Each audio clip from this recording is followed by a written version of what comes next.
Stafford is just unbelievable. I can't believe this was a guy who had back pain in the summer that made people think he might not answer a bell. He's been maybe the best he's ever been. What's it been like from your perspective? He's been awesome. You know what's funny is he was telling me before the game that a couple of the coaches on the other staff said, yeah, that was really nice of Sean to basically fake a back injury for you so that you could just miss camp. He's like, what the hell are you talking about? The back injury was real.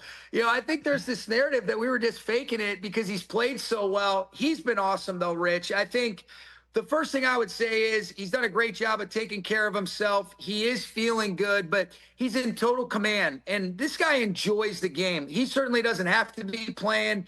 He enjoys his teammates. He enjoys competing. I think he's seeing the field really well. I don't think there's ever been a time that there's more multiple looks that defenses are presenting than what we've seen over the last year. And that's a credit to just the volume that people are carrying and how hard it is to get a beat on what they're doing. But to be 17-2 touchdowns to picks, and he's really had a lot of plays where, they're not turnover worthy. So, I mean, that's a real stat. Sometimes you can see guys get away with that, but he's a stud. And I'm certainly grateful, and I'm going to cherish every moment for however long he wants to play. But I don't take for granted how lucky I am to be able to coach a guy like him. Well, we had Devontae Adams in our broadcast meeting Zoom after we chatted with you last week, Sean, and he told Kurt Warner that Rodgers is the quarterback with the best arm he's ever had, but he said that Stafford's superpower, the best he's ever seen at manipulating a defense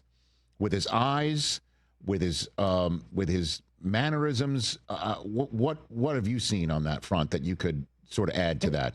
He's incredible. Well, he's the best in both for what I've been around, and he's just so special. I think he's so smart. I think that's the one thing, and you and I have talked about this before, Rich. He's obviously, well respected for this gunslinger, this tough competitor. He takes hits, he gets up. But he's so smart. I think that's the one thing. People don't realize how hard he works at it, how he's accumulated this knowledge of inventory that he's able to replicate from years. But he'll be the first to tell you, when he first started, there's so many ways that Calvin Johnson was getting doubled in creative ways that coverage contours played out.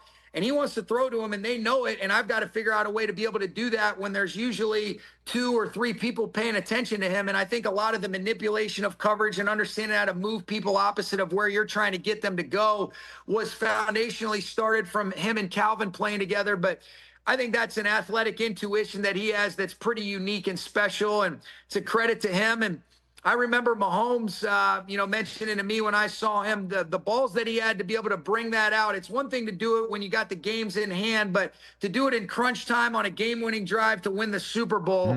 And now it's kind of been old hat, and he has fun with it, and everybody knows he's doing it, and he still finds a way to be able to get people to move to where he wants. He's special. What's your collaboration with him like, coming up with a game plan? What's that like? Well, I'll tell you what, we went to, it's really, what do you like? And that's what we're going to do. But we went to do a walkthrough at Wembley, and, obviously the Jags go play there, but, you got people with Jags t-shirts on, and I think Gladstone might've been in the upper deck suites when we were walking through on Saturday. So I told the players, I said, we're not going to do much stuff here. This just feels a little weird. I said, why don't you make up a cool play? Make up a cool trick play, Matthew. He makes up a trick play in about 10 seconds, and I'm thinking to myself, Rich, shows you really what an idiot I am. That would have taken me 8 hours to come up with on a Tuesday. He comes up with it in 10 seconds. I'm thinking, man, I really don't know what my value is here when we've got a guy like him, but it truly is a collaboration. He just has such a capacity and an understanding and an ownership of what we're trying to get done. He can watch film and say, these are the types of spots or areas we want to get to. And when you have a guy like that, he can get you in and out of stuff. He obviously has the autonomy to be able to get in and out of different looks at all times based on the different situations that arise. And I don't take for granted how lucky I am to have somebody that when you make a decision that's not necessarily right, he can make it right with the autonomy and ownership he has and his ability to be able to get it communicated to his other 10 teammates in real time. Well, I'd have my host card taken away if I didn't follow up. Is that now in your playbook, that thing that he drew up? It might show up, in a theater near you, because I thought to myself, that's actually a pretty damn good idea. So we might have to implement this one. All right. So if there's a trick play at any point during the rest of this season, I need to sit there and think, is that what Stafford came up whole cloth in Wembley? I'll shoot you a text and say that's the one. Give him his proper credit. Okay. Hey, you made it all the way to the end. Thanks for that. Check us out every single day streaming live on Disney Plus and the ESPN app 12 to 3 Eastern.